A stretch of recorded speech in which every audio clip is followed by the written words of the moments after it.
The views and content expressed on the following program are provided solely for informational and entertainment purposes. They do not constitute legal advice. A podcast is not a substitute for retaining a competent, licensed attorney to advise you on your specific legal situation.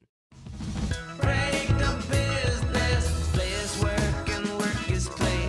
Power into creators, have fun along the way. Break the business, doing what it takes.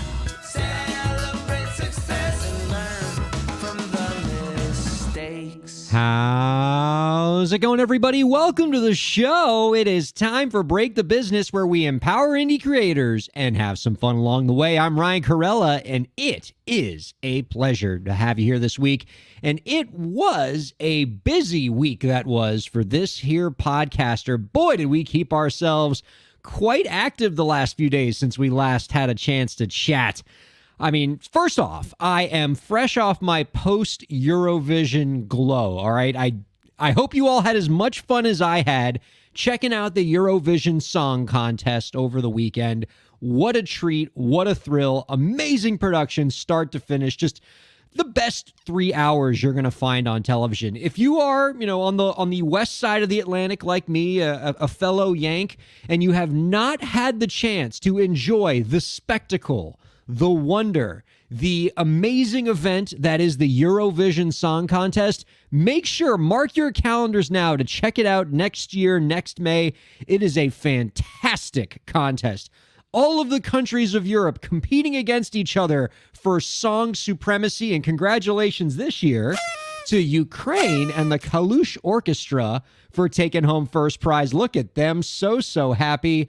It was a magnificent song. Stefania was awesome. It's still stuck in my head, as are many of these Eurovision songs. UK was fantastic. Congratulations to Sam Ryder of the UK for finishing in second this year, which is great because, first of all, we're happy for our friend from our guest that we had on from Scotland, Ross Barber-Smith, who is just pretty thrilled that UK came in second. The year before, they had 0 points. They came in dead last in the final. So this is very nice to see them come all the way up to second place. And there were so many great songs, just top to bottom, fantastic. My favorite country every year are the Scandinavian ones. So I love that Iceland was great. Love that Sweden was great. I mean, Finland, Give a Wolf a Banana. Oh, really, really great. That was our co-host Zach Sloan's favorite song, and it was definitely worth the price of admission. Let me bring in our co-host, producer Lauren. Hey, Lauren, how's it going? Hey, Ryan, how you doing? How did you not take part in this Eurovision spectacle? Eurovision Song Contest has your name written all over it. The pageantry, the silly costumes, the campiness. You would have enjoyed the crap out of this. Oh, yeah. I'm like almost mad at myself for not having watched it. But, a couple of years ago when a pandemic happened, I turned off the television and kind of haven't turned it back on.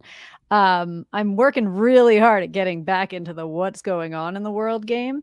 But yeah, I feel like I will really, really enjoy it. So maybe I have to like binge watch the whole thing. Like now that this season's done, I'm going to go back and watch it from the beginning. Well, I mean, yeah, there are the semifinal events, even like huge Eurovision fans like me don't watch until the grand final, but it's amazing. Like the grand final, it's like a 3-hour broadcast, commercial free, song after song after song, I think it was 25 countries. And it's just all the songs back to back. And then they had this super dramatic voting thing at the end. It is great television. Just what does it air dazzling. on? Who does that? So it airs in Europe on all the various like national TV stations in Europe, but we have it here in the United States on the Peacock streaming service. Peacock. Which is nice because up until recently, there was no way to watch it. We had to like bootleg VPNs here in the States to enjoy Eurovision, but now we can finally watch it legally, which is nice. Do we not compete? Oh, I guess we're not in Europe. No, it is. We are not allowed. It's not like World Vision. It's Eurovision. We shouldn't compete in the Eurovision Song Contest, because there's always been like a clamoring for this because they're like, oh, you let Australia in this year and they're not in Europe, and so maybe you should let America. Don't let America ruin this, okay? I love America. I could bleed see red, that. white, and blue. We would ruin Eurovision because we would take it too seriously. We're gonna corporatize it. No, this We is Europe's campaign the thing. heck out of it. Like instead of Yeah, it being like- about the artist, it would be like, we need to get the votes. Like we have it's got the wolf and the banana song. We don't need America in here. Just we don't need to have everything, America. This you- Europe can have this. You did mention at one point that we were going to do something similar or like a la that here, or maybe just that we should, like a statewide one. We did have there is the American Song Contest that I Okay. think just wrapped up. I haven't seen a single episode. I was going to say, so apparently that was really popular. Because like part of what makes Eurovision exciting, in addition to like the delightful European music, is these are countries going up against each other, right? It's England and it's France and it's Spain. Like, I don't care. Who cares about Delaware versus Alabama? That's not Well- moving the needle. In all fairness, state to state here could be like country to country over there. Some of the At this point, that we certainly have that level of animosity. So I'm happy about that. Eurovision was an Yeah. absolute blast. And we've had other things to smile about, I should mention. You and I, we just finished off a commencement ceremony that we attended for our nieces at Doral College, where I am on the faculty. My two nieces just graduated with their AA degrees while they're still in high school. They're doing the dual enrollment thing. They graduated with an associate's degree before they graduated with a high school diploma. I mean, That's that right. entertained me, but yeah. They are super duper smart, and it was pretty cool getting to be up there on the podium because I'm the general counsel of that college, being up there on stage, getting to congratulate them as they got their diplomas. Commencement is in the air. All right, this is that, like, college kids are graduating out. It's fantastic, and we're already starting to see the trickling of great commencement speakers. And in that regard, I am pretty thrilled at the commencement speaker this year for my law school alma mater, NYU, who they awarded an honorary doctorate to none other than one of my favorite people in the industry, Taylor Swift. So I'm going to put up a photo here in a second, Lauren. We're going to call this game Who Wore It Better, all right? Okay. And this is the Who Wore It Better NYU Graduation Regalia Edition. There we go. That's for those of you who are just listening, we got on the left a certain strapping, handsome podcast host from circa 2012 from NYU School of Law, and on the right, a goddess among us, Taylor Swift, wearing the exact same graduation robe. I like to think I wore it pretty well, but I mean, Taylor Swift is a vision in that outfit. What's it called, that extra like piece on the top that like robes over to only the That is already the doctors doctoral. get to wear it? That's Okay. the doctoral hood. I got my doctoral hood that day, but that picture was taken before I actually got the hood. So I don't have the fancy accoutrement, but we both have our big fluffy hat with the tassels. Yeah. And you need to understand the degree of difficulty that Taylor Swift is engaging in right there. I love NYU, but it is hard to look amazing in the NYU graduation regalia. It is so much purple. Like, most people look like Grimace from the McDonald Land commercials. And somehow Taylor Swift is a vision in that graduation outfit. I could Beautiful not be more color. thrilled. Yes, she pulls off purple. I could not be more thrilled to count Dr. Taylor Swift as a fellow NYU alum. Yay. in Does such she a get good- to get credited as an alumni as well? Like, I know she gets an honorary doctorate, but does she get to say she's an alumnus? Don't take this away from me, okay? She gets all the alum privileges. She all gets right? anything she wants. You We're get to gonna say teach her the you- secret handshake. She's gonna come to the reunion. We're gonna be best friends. I did hear she went out and like partied with the other graduates. Don't tell me that. No, I was born 10 years too early. No, that's, oh man, that would. Our brother's graduation from UM, it was Gloria Stefan, no? Yeah, man. She does a lot of them here, but like, I mean, come on.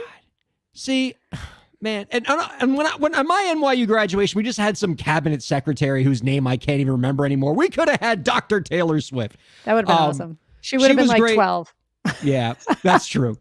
No, maybe. No, I don't know. She was, let's see, I was 20. She was probably like in her early 20s. And I still would have given her the honorary doctorate back then, even though she probably would have been barely old enough to finish college. But she's been great for a long time.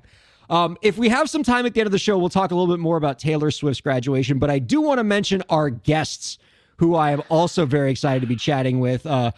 First off, longtime friend of the podcast, Sherry Lynn Lee, amazing musician and producer, is going to be joining us. And she's going to be joining us with Ariadne Mila. And together, they co-host the podcast, a brand new podcast, Nuances Beyond First Impressions with the Asian Diaspora. It is AAPI Heritage Month. And I've had the privilege of checking out Sherry Lynn and Ariadne's podcast. It is fantastic. In the couple episodes I listened to, it's already got me thinking about things in a new way, exposing me to worlds that I'm only just recently starting to get exposed to. I had an undergraduate business degree. I didn't get nearly enough liberal arts, so I'm trying to catch up here.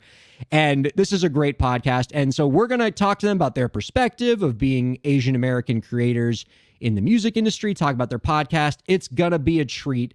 Don't go anywhere. What a great show we have. I'm excited. Yes.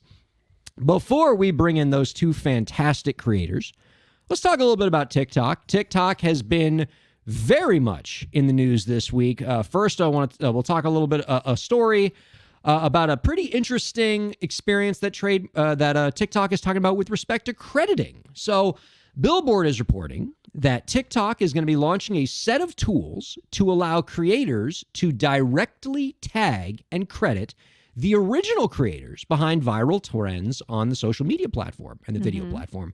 So the idea is that you'd use these tools, and it would, when you make a video, and then the original credited video would then appear as a mention in your newly uploaded TikTok video, which would allow viewers to then click through and find the original tag video, find the original source of this TikTok trend, whether it's a dance craze or a funny piece of dialogue or just any sort of a great piece of art that's been kind of built upon and riffed and expanded upon, which is kind of a thing that happens a lot on TikTok. You can find out who the original trendsetter was. TikTok will also be adding user prompts to encourage those uploading videos to make sure you credit those creators and their original videos that may have served as the inspiration for the work. These tools are emerging, Lauren, after years of complaints from Black, Indigenous, and POC TikTok creators who state that they often have not received proper credit on the app for creating virtual dances and trends and other sounds. Last summer, Black TikTok creators staged a virtual strike on the platform to call attention to the matter. And in the announcement of the new creator tools, TikTok executive Kudzi Chikumbu wrote, quote, "These features are an important step in our ongoing commitment to investing in resources and product experiences that support a culture of credit." I like that. Which is central to ensuring TikTok remains a home for creative expression. It's important to see a culture of credit take shape across the digital landscape and to support underrepresented creators in being properly credited and celebrated for their work.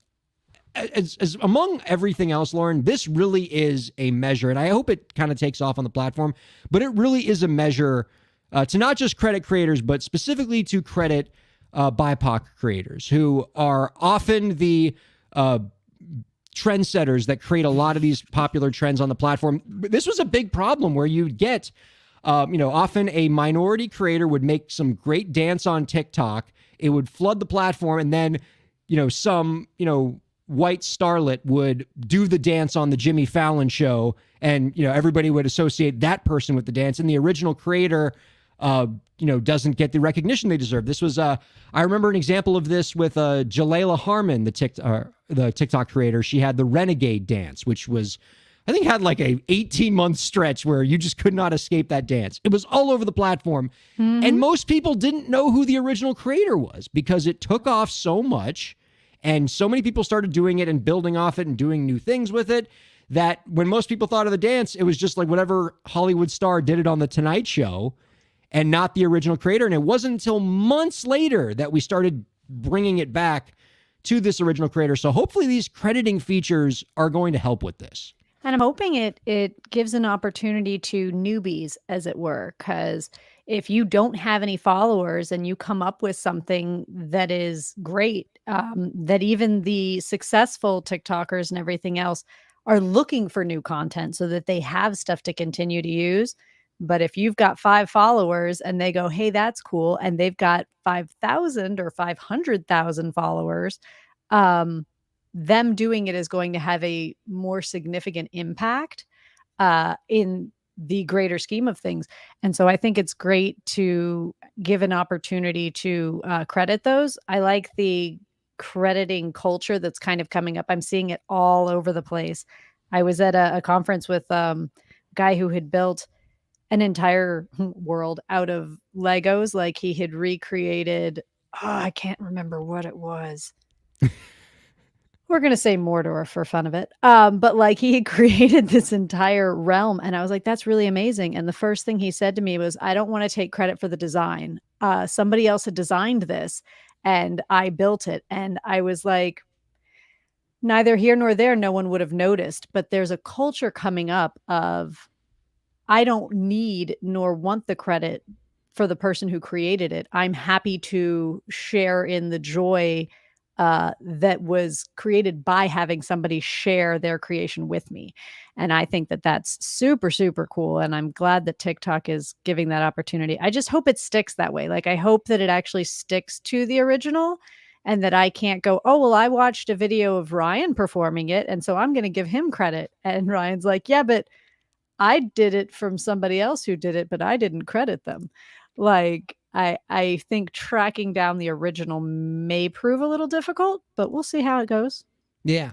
And to be fair, like what TikTok is trying to do is bridge a gap in their technology when it comes to crediting, because certain types of trends on the app is already pretty well built to credit the original user. For example, if you come up with a great piece of audio on the app, whether it's a snippet of music or just a really great just turn of phrase that other people start lip syncing in their videos, you can already search by sound in TikTok. So it's pretty easy, unless, the audio gets manipulated, to, carbon date all the way back to the original sound.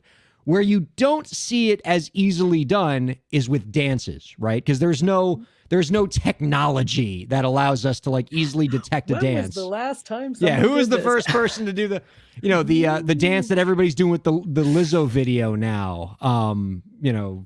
It's about time, and it's like this whole thing, and I definitely can't do the dance or any dance, nor does anybody want to see that. But that is like that. Like Lizzo's got a dance on this platform. I shouldn't even say Lizzo because Lizzo didn't invent it, but like she's in love with like the fact that her song is taking off because of this dance.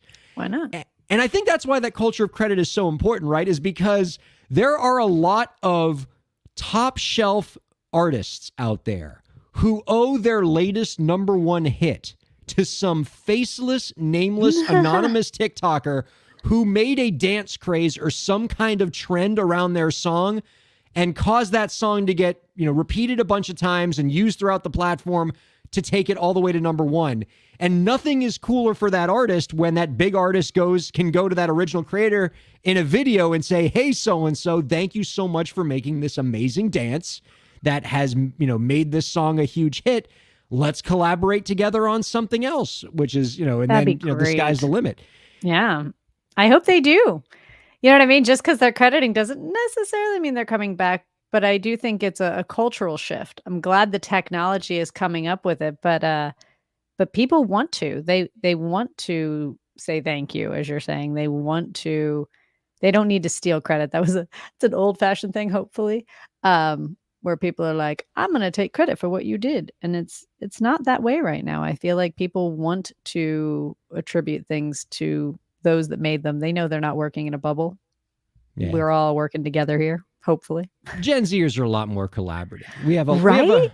The youth shall lead on this one. Now, Good. Obviously, if we can promote a culture of credit on TikTok, as Kudzi Chikumbu noted, that would be ideal. But ultimately, getting credit is one thing. We want to make sure creators get paid too. And so I'm always got an eye on any news involving getting creators paid on the platform, because TikTok is a great platform. It's addictive, and it has helped break a lot of stars. What it still is kind of lacking in relative to some of these other platforms is a really good payment infrastructure. They had this creator fund that they've debuted last year where they set aside $1 billion to pay certain creators and things like that. I might be mixing that billion up with Facebook, but they set aside some money to pay creators on the platform. Okay, good. But like there wasn't a lot of transparency about how the artists get paid, what the algorithm is, who's it getting paid. And by the way, $1 billion in a creator fund still pales in comparison to the insane amount of revenue this platform generates. So it's a start, but it's only a start. So TikTok is trying to take additional steps in the regard of paying creators. The platform recently announced that it is launching a new ad revenue share program for its creators, the first of its kind. The program will be called TikTok Pulse, and it will allow creators with at least 100,000 followers to share in ad revenue from the top 4% of videos on the platform. Participating marketers will purchase ads next to these top videos across 12 categories, including beauty and fashion, cooking, and gaming. So TikTok Pulse would be the first ad revenue share program developed on TikTok, and it would follow the platform's efforts in this $1 billion creator fund. It is, the platform still has a long way to go. I think what we eventually need to see on TikTok is a true ad revenue share like we see on YouTube, where any creator with a modicum of followers or subscribers can set it up where they get ads put in front of their video and then can share the ad revenue with the platform. And we're not quite there yet with TikTok, but they're taking positive steps, right? This isn't going to be available to all users. It's going to be available to the higher tier ones with at least 100,000 followers. But this is something where TikTok will be the first to admit they still have some steps to take. And this is a welcome development because you got to start somewhere. Yeah. The best version of what TikTok can be is not just a platform for artists to promote themselves and, get discovered, which it's doing. And there are quite a few artists who were discovered on that platform and have been able to achieve success outside of the platform and other forms of media. But I think the final evolution of TikTok needs to be that they need to be the media platform, right? It's not I get famous at TikTok and then I make money somewhere else. Like TikTok needs to be the place where you get famous and then can also make a living. And hopefully in the next couple years, we're going to start to see that That'll be the get day. set up. You think so? You think they're going to get to the point where it's actually a living wage?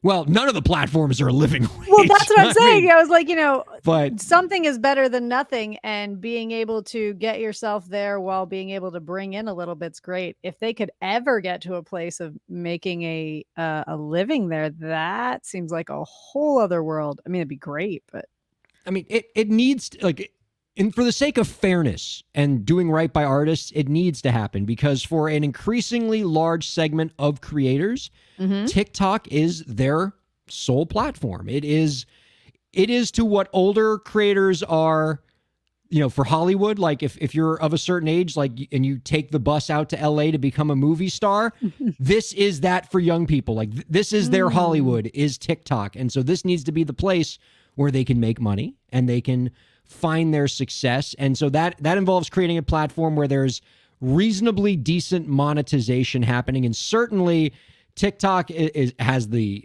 revenue for it, and they're continuing to grow.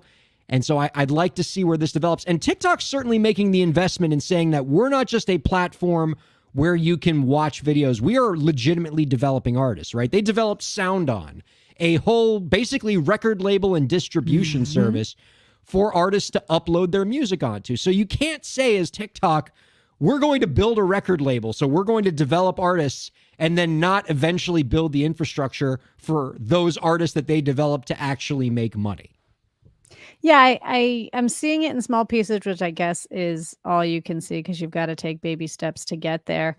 But again, they're creating all of the content that they're making all of their money off of. And they're not employees. They're all self-employed. But I don't see the the financials. You're making a butt ton of money off of the creations of these creators. And maybe I'm just super naive, but it seems ridiculously more complicated to figure out how to pay the people that are making your content, then it should. Like they're like, we're working really, really hard to get you this step. And all I can think is like, is it really that difficult? I mean, maybe I'm super naive when it comes to the tech part of it, but there are so many platforms out there that, like you're saying, pay per play and all kinds of things that could be dividing things up. And I don't know. I just want like an artist co-op platform where there isn't some big. Oh, now you're speaking my Web3 language, decentralized autonomous organizations. I mean, Seriously. I'm with you on that. Like, and we've I talked want a about that on creator the show coin. before. We're going to make our own crypto. It's going to be the creator coin. And everybody on our platform is going to get paid in creator coins. Pretty bold to still be advocating for crypto right now. I'm not talking about the big brands. I'm talking about making our own. I mean, I like the idea of creator developed platforms and, whatever the next TikTok is, allowing artists to, build equity in it by being an early adopter. And, if you get a certain number of subscribers, you actually get shares in the platform and get all Web3 about it. That would be cool to see because I think artists, need to be in a position where they're owning capital and not just owning their labor. And I think that the platform should be scared, as it were, because this world is new, right? And this world is being created by the people in the technology realm, right? They had the science and the specifics behind things to build these platforms. But what's happening now is the creators are getting experience, so much experience. And so in the coming years, these people who are like, I don't know what a platform is, I just know how to perform. And then they perform, and now they're learning what a platform is. The next generation is going to go, well, I don't need your platform. I know how these platforms work. I've been using it for the last 2 decades. And they're going to create their own platform. So it's like they're doing a lot of things right now. The TikToks and the YouTubes and the, Instagrams, everything are like, we're important. We're going to pay you. We're going to be good. And I'm like, you better hurry because they're gaining the experience. They're going to come up right behind you. And when the artist revolution comes, I hope they need lawyers. We are gonna take the quickest of breaks and be joined by Sherry Lynn Lee and Ariadne Mila. Don't go anywhere. Keep checking out Break the Business. Kairalla here. I hope you're enjoying the show, and I hope that you're getting a lot out of it. I do what I do because I care about creators like you. A lot. I've dedicated my career to helping creative professionals, entrepreneurs, and organizations move forward. I do it by hosting this program, and I'm also proud to do it in my legal practice. If you're a creative professional looking for solutions-oriented legal services to help you further your goals, I'd love to help. My firm RKPA does contracts, commercial law, copyright, trademark, and more. Visit rkpalaw.com to learn more. That's rkpalaw.com. Ryan A. Kairalla, PA, Miami, Florida.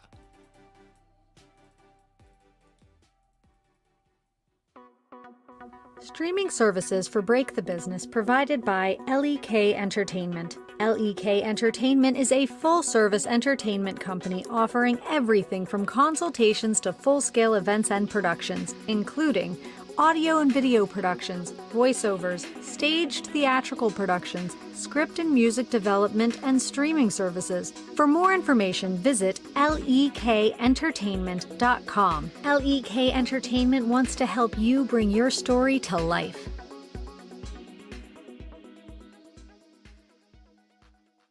Thanks for supporting Break the Business. If you have a question or topic that you want us to discuss, email us at breakthebusiness@gmail.com.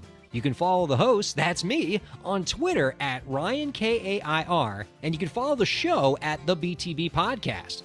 Be sure to subscribe to the show on Twitch, YouTube, and Facebook, and on all major podcast platforms. And now, let's get back to the show. Welcome back to Break the Business, everybody. Thanks for checking us out on all of the platforms where you might be checking us out, including Sirius XM 145 Slam Radio. Speaking of Slam Radio, let me give a quick shout out to the Slam Radio faculty director's son, Anthony Million, who also graduated from Doral College this week. So, the Slam Radio family, good things happening to them, and we are happy to have a home on that particular network. Also happy to be joined by our guest this week, They are the host of the new podcast, Nuances Beyond First Impressions with the Asian Diaspora. Our guest program offers thought-provoking conversations that chronicles the common threads throughout Asian communities while also highlighting the important differences among those communities. You can find out more about our guest's work by visiting Instagram.com/nuancespod. We are happy to welcome Sherry Lynn Lee and Ariadne Mila on To Break the Business. Hello to you both. Oh, Sherry Lynn, Are I they do not muted? have audio on you. Do we have either of you, Ariadne, Sherry Lynn? I hear neither of them. Oh, that's a good start. Well, while we are hopefully getting their audio set up, I can tell you that we're really excited to have them both on the program. I had the pleasure of checking out Nuances over the weekend. I checked out a couple of the episodes there. It was really, really terrific stuff. Getting to hear from their guests. One of the Testing. I'm hearing snaps. I got snaps on Sherry I'm hearing the Lynn. beginnings of audio. Are you Welcome. guys there? Yes, apparently it's not working with the audio interface, so I just have to use the computer mic. You may also look into, and that's what I was about to say to Ariadne, is to check your settings and then check the audio that you have selected. Okay, is that better? Yes, it is. We did it. Thank Outstanding. Welcome, ladies. you so much. Thank you for having us. Lest anyone not think that our program is live. I was just telling the viewers and listeners how much I've enjoyed checking out your podcast Nuances. And with May being Asian American and Pacific Islander Heritage Month, I'm thrilled to have you both on the program to talk about the great conversations happening on this podcast. Now, you two were songwriting partners before you started this podcast. I'll ask you, Sherry Lynn, what inspired you guys to become co-hosts together?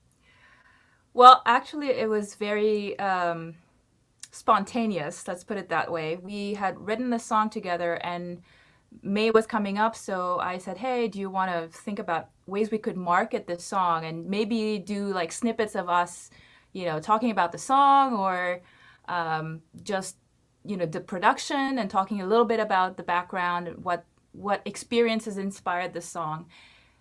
And then the more we talked about it, the more we had ideas on what we should talk about during May. And finally, we're like, maybe this should be a podcast. And the podcast was born in a marketing meeting. Oh, As it should be. It's a delight of a podcast. And the other thing that's nice about it is because the two folks who are on this program, Lauren, are professional producers and songwriters, it's also impeccably edited, which is not something you see in new podcasts. Just clean, beautiful edits. It's like they've been doing this for 20 years. Just absolutely magical. Let me ask Ariadne they're not here. recording live, is what you're saying. That's right. Unlike this car fire of this program, yeah, it is pre-recorded and just impeccably edited. Ariadne, I was blown away by the recent episode of your show where you interviewed Vietnamese American pop artist Tony, who happens to be non-binary. Your conversation with them was a really interesting exploration of intersectionality within segments of Asian American culture that were also coupled with the stereotypes that Asian American musicians frequently confront as they're putting their art out into the world. There were so many layers to peel back, and what was a really tremendous interview. What part of that interview was most thought-provoking for you? There were so many gems. Tony's interview, that was one of I love all of the interviews that we've had so far, but our conversation with them was one of my favorites. I think just so much of what they had said about their experiences growing up, being asked certain questions, having certain assumptions made about you, and when you enter spaces, having to overcome these assumptions, they really resonated with me. And I think what was especially relatable was we're both Southeast Asian. And so within the Asian community and within the Asian diaspora, there's certain communities that tend to get marginalized even more in an already marginalized community. And that includes Southeast Asians, South Asians. And so I think that shared experience of like, how do you navigate being seen even just within a community that you're lumped into under this giant umbrella? Like, how do you navigate not getting your story erased and navigate these assumptions that are made about you even within this community. So there were so many gems from Tony's interview. I can't pick a favorite, but I think there was so much that resonated with me from their experience because of our shared experience of being Southeast Asian. Their story was powerful, and it was one of overcoming a lot of just internal family and external conflict. They talked about the notion of having to just explain to their family that they wanted to go into music and engage in that life, even though that was something that was unheard of among their family. And then alongside of that, having to battle external conflict because this is an Asian artist that wants to do pop music and traditional indie pop and is not doing K-pop or J-pop or anything like that, and having to fight those stereotypes and make the music they want to make. And so it was just powerful to listen to Tony battle all those different kinds of conflict. What do you think of that, Sherry Lynn? Absolutely. And Ariadne and I have faced the exact same stereotypes everywhere we go. So, that's something that we all were like, yes, we all get it. We all have been through this. But for me, what was the most powerful thing about our conversation with them was how you address that and how you bridge that gap. Because I've always been a proponent of, meeting people where they are, but sometimes it can be difficult, right? It can be frustrating to be in those situations where you have to face those stereotypes and you have to explain where you're from and all that stuff. And sometimes you're so tired of it that you get defensive and you just don't want to deal with it anymore.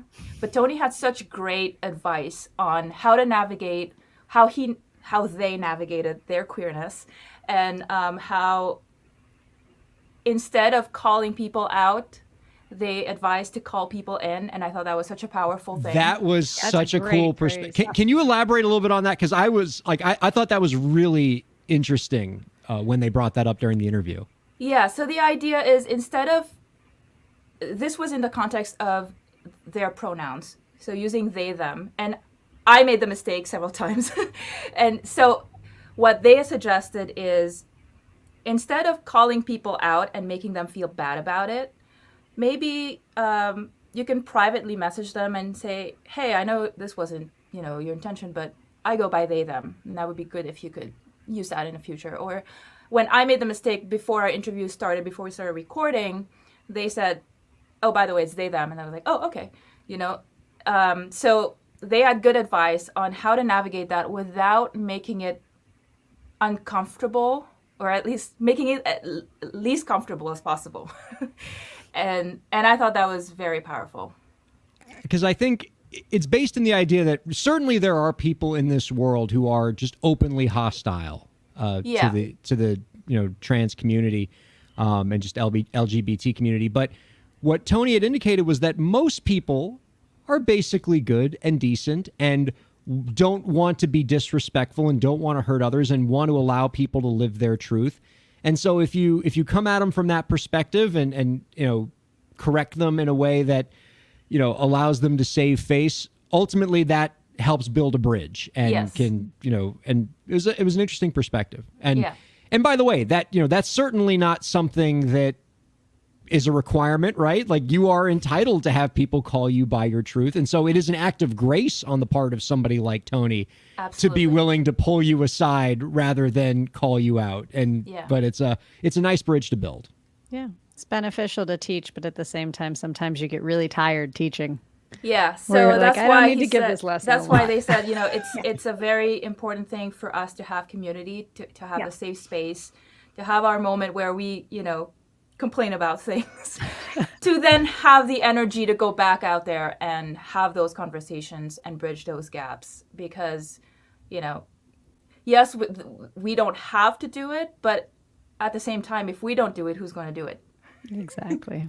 Let me come back to this concept that we were talking about a little bit earlier about something that musicians in the Asian American community frequently confront, which is battling what we'll call musical stereotypes, where when you are an Asian American performer, you're walking in with people having an expectation that you're going to perform a certain kind of music and there's not as much room for experimentation and genre diversity and everything else.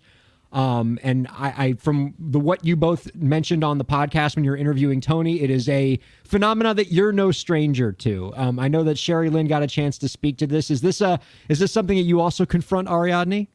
Yeah, it is. I think just having, I think people don't know where to place me because I don't quite look East Asian. Like I'm a little ambiguous in that way. I'm Filipino.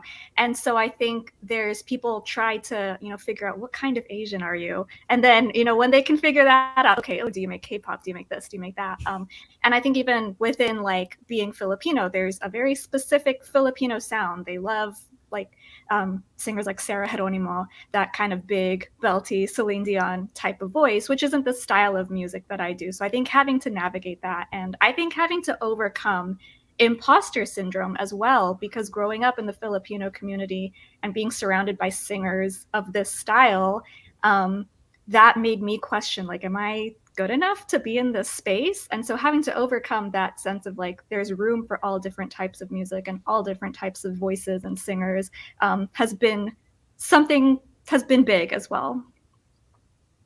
It's a really powerful sentiment, and I think to the credit of this youngest generation, the ones I see on TikTok, I think for the first time I am and because of the way TikTok is built, where it is kind of a free for all and there aren't any gatekeepers, I have seen more than ever more Asian American musicians who are able to do rock music or rap music or indie pop or everything else. Like I'm seeing a level of genre diversity among the Asian American community in music with this youngest generation that I've never seen before. And I can't help but think that there's some element of you walked so they could run.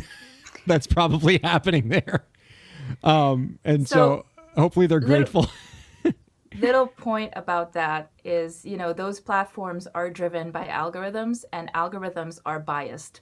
Having been in the data science world, you try to make an algorithm as unbiased as possible, but that's not possible because people are programming those things, right? And so I think what TikTok does particularly well is that it does show you diverse content if you interact with diverse content. Yeah. So that was one of the reasons why I joined, because I thought, it was a great place to see diverse content. But the first place that I saw Asian Americans, doing pop music was YouTube. And, YouTube has been so big for the Asian American creative community.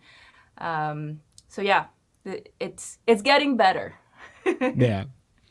One of the in the previous segment before the commercial break, we were talking about TikTok trends and the idea that so many of the trends that are popular on TikTok, whether it's dance crazes or just funny expressions or just slang that is now become just part of our cultural lexicon, often stem from BIPOC creators who originated those trends, and then the originators get forgotten on that platform.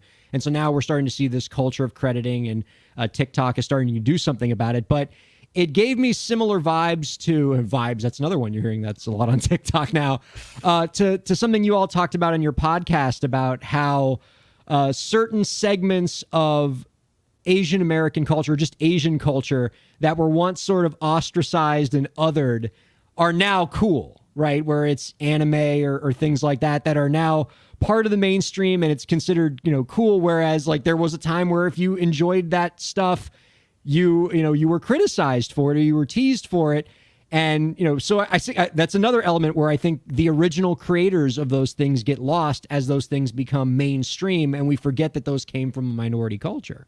Yoga. What? Yeah. Yeah, absolutely. Yeah. Oh, and right, these things are things that, and this is maximum cynical, but it's probably right, where these things are mocked and they're made fun of until the predominant culture realizes that there's a way to make money off it. Exactly. Basically until the hipster version comes out. What's that? It's basically until the hipster version comes out, and then it's cool. Until it's cool, right? So when you guys are not making this really excellent podcast that I encourage everybody to check out, again, it's called Nuances Beyond First Impressions with the Asian Diaspora. You are both terrific creators in your own right. Starting with Sherry Lynn, could you guys tell a little bit about what projects you guys are up to when you're not podcasting? Yeah, absolutely. I am a songwriter, artist, producer. So most of the time when I'm not doing the podcast, I am writing, recording, producing music. I also work for a trailer music library on the publishing side. So I do metadata and programming stuff. Yeah, right now I'm really busy with this podcast and with trying to get some music out. By the way, for the podcast, I wanted to say, Ryan, the credit for editing partly goes to you because I was so inspired by the quality of your podcast among a few others that I really like. And I was like, if I'm going to do a podcast, it has to be this quality. So thank you, Break the Business. Oh, Wow. goodness. Oh. Thanks. Out of my total geek outness, though, I Well, think Lauren's I going to have count to ask the next 6. question because I'm still blushing. So. Well, I've just been distracted by all the pretty guitars that our listening audience can't see, but there've got to be at least like 6 of them back there, I think. Yeah, most of them are George's guitars. The very last one on the back is mine. Oh, but, you're like yeah. a tried and true, like, this is my baby kind of an artist. Like, there are different kinds of artists. Some like their instrument, and some like the diversity of instruments that they can play with. Yeah, I mean, I'm a little bit of both. I like diversity in terms of the kinds, but I'm pretty much a minimalist. I try not to get the gear acquisition syndrome because that can get expensive. Yeah. Now, And it takes Ariadne, up a can lot you- of space. Yeah. Can you tell us a little bit about some of the projects you're working on outside of Nuances? Yeah. I am an artist and songwriter as well. So I have my own music that I've released. I've released a few songs this year. Got some new music coming up next this coming year and next year. I'm always working on stuff. I've always got some things on the back burner. And I also have a project with a good friend of mine, Dalen Brinkley. It's called This Is Fine with an exclamation mark at the end. And it started kind of similar to how Sherry Lynn and I were collaborating. Every time we would get together and write, we would always end up talking about political and social issues. And so that's what that project is about. So we've touched on feminism and women's rights. We had a song about the pitfalls of late stage capitalism. And so that's that other project that I've got going on. So yeah, I'm just always creating, releasing music, and now this podcast as well. Where And- can we find your music? You've Yeah, both I'm on all mentioned the- things you're working on, but I want to hear them. Yeah, sure. I'm on all the streaming platforms. Ariadne Milla is my solo project. This Is Fine is my collaboration with Dalen, and both of those projects are on all of the streaming platforms. Safe to say that the "This Is Fine" title is that like the dog that's in the kitchen that's on fire meme? Is that what we're going for? Yeah, so Yeah. Dalen had sent me some title suggestions, and we had found when we were kind of commiserating, we'd be like, this is fine, this is fine.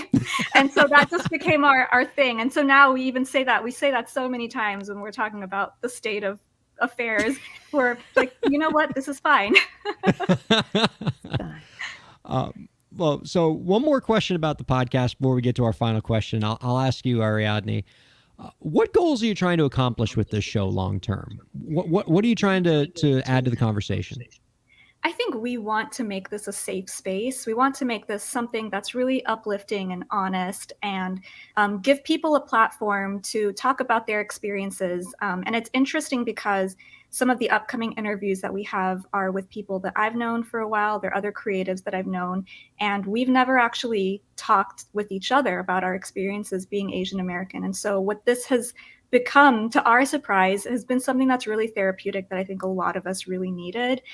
It's just become a really safe space for us to be open and honest. And I think we also want to make this a space where people can feel free to ask questions. And I think what happens when it comes to learning about people's experiences outside of your own is, I think some people tend to be afraid of, can I ask this question? Is it insensitive if I ask this? Or why are certain terms difficult to talk about? And just questions about other people's experiences. So we wanted to make this space something where people can ask what they want. tactfully, but a safe space for people to just learn the things where it's kind of like a no question is a dumb question or no question is off limits. And you guys have already started to build a fantastic community in that regard. I'm excited to see where it goes. Again, the name of the program is Nuances Beyond First Impressions with the Asian Diaspora. I encourage everybody to check it out on all the podcast platforms. Here's what I want to do. Since I got two fantastic guests here, Lauren, I think I want to get twice as many of our final questions answered. So I'm going to start with Sherry Lynn for our final question here. Do you have any last tips for the indie creators out there to help them move their careers forward? Ooh, I should have known this question was coming. This is my third time here. Well, my advice is if you want to do something, find a way to do it. There's always a way to do what you want. You just have to find creative ways to get to it. That's my advice. Right on.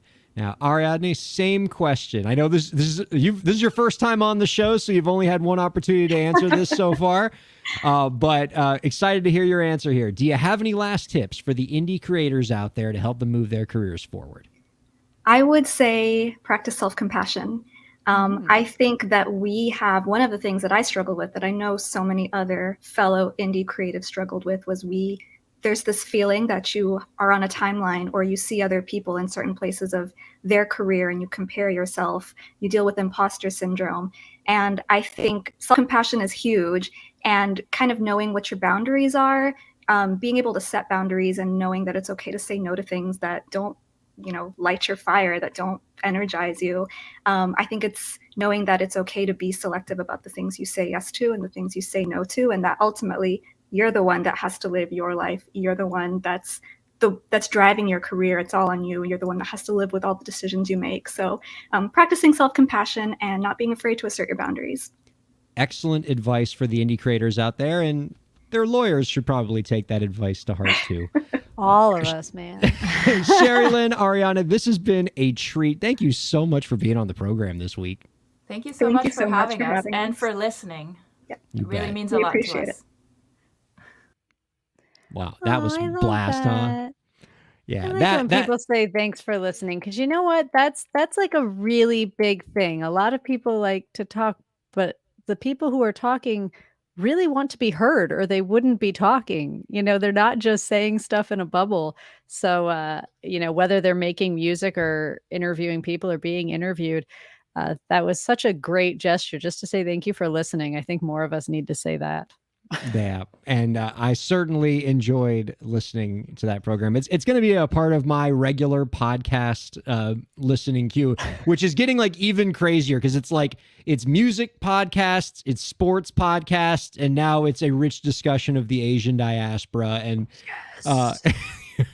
And I'm enjoying every bit of my podcast feed. Yes. Since Ariadne brought up the idea of self-empathy, I can't help but bring it back to the commencement address of Dr. Taylor Swift. We can go ahead and put her back up there.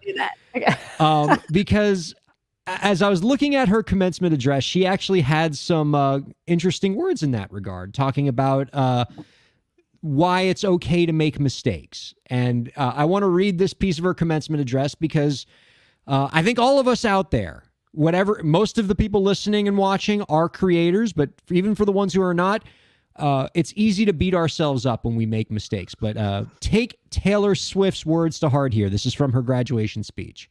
My mistakes led to the best things in my life. The times I was told no or wasn't included, wasn't chosen, didn't win, didn't make the cut. Looking back, it really feels like those moments were as important, if not more crucial, than the moments I was told yes. Not being invited to the parties and sleepovers in my hometown made me feel hopelessly lonely, but because I felt alone, I would sit in my room and write the songs that would get me a ticket somewhere else. Having label executives in Nashville tell me that only 35-year-old housewives listen to country music and there was no place for a 13-year-old on their roster made me cry in the car on the way home.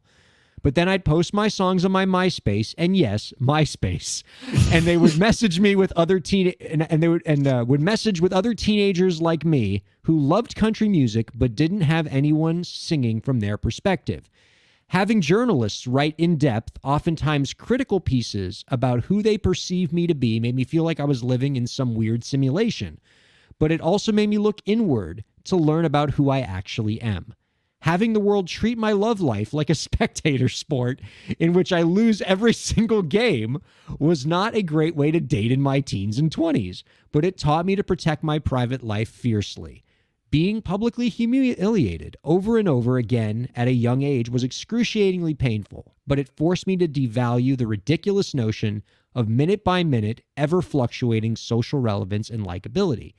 Getting canceled on the internet and nearly losing my career gave me excellent knowledge of all types of wine. So, in every mistake, in every setback, there is a blessing. And I think Taylor would be the first one to say she would not get to the top of the mountain, which even she will agree is being a fellow NYU alum with Ryan Kairalla, unless she experienced all of that adversity along the way, unless, every setback became a lesson, became an opportunity, became another way for her to achieve. And look at her now in that fantastic, fluffy, tasseled hat. And bringing it right back to what Sherry Lynn said, you turn around and she go, the whole time she was just saying, I just want to be heard and listened to. Like I'm singing songs, I'm telling you things, and you're giving your own dialogue, but you're not just listening. She said, thank you for listening to her MySpace friends because they got her through it, man. Yeah. And to bring it back to that, think about how many Asian American pop artists right now are being told that, Asian Americans don't make pop music in the same way that they once told a 13-year-old Taylor Swift that 13-year-olds don't make country music. No one wants to listen to country anymore. Right. Yeah. Even though the audiences are definitely out there. Like TikTok is making that clear, and Taylor Swift's MySpace page made that clear for her. Like the industry is just wrong about this. Well, it's not even a matter of right and wrong. It's a matter of there are so many people and so many perspectives. And if you can reach your audience, what the majority thinks is irrelevant.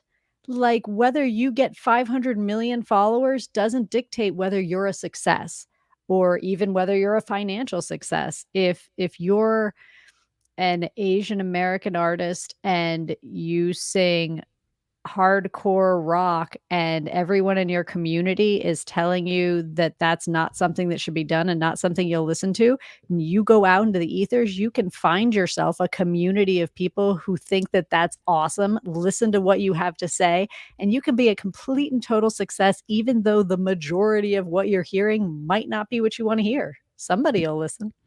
And you're so right about that piece, and it brings me back to Tony's experience that Sherry Lynn and Ariana talked about, being a non-binary artist, that they needed to live their truth. And that was central to being an artist. And it's the same way for these other artists. If your truth is being an Asian American pop artist, you have to live that. And I remember like months and months ago, we had Mary Amber on the show, another fantastic independent creator. And when we asked her the final question about what piece of advice to give to the indie creators, she said, you have to make honest music, honest art that is true to you, because if you chase the art that you think is going to make you popular, it might make you popular, but then your reward is you got to make 1,000 other things like that thing that you hate. And now that's your life instead of getting to live your truth. And that's no way to live. Right. Let's remember that as we wrap up this week, and hopefully we can leave with that sentiment and make some stuff that we want to make because it fulfills us. That's right. I feel like we gave a little commencement address just now. We did. They should bring us out to talk. All right. I'd love an honorary doctorate. I'll take it. And they should definitely give one you too, because what you do producing this podcast and like getting it up there to like Sherry Lynn Lee levels of production value is basically an act of medicine. So you should be a doctor at this point. Lauren, thank you so much for hanging out with this week. Our thanks to Sherry Lynn Lee and Ariane Myla for joining us as well. And thanks to all of you, lovely viewers and listeners, for joining us this week on Break the Business. We will see you next week.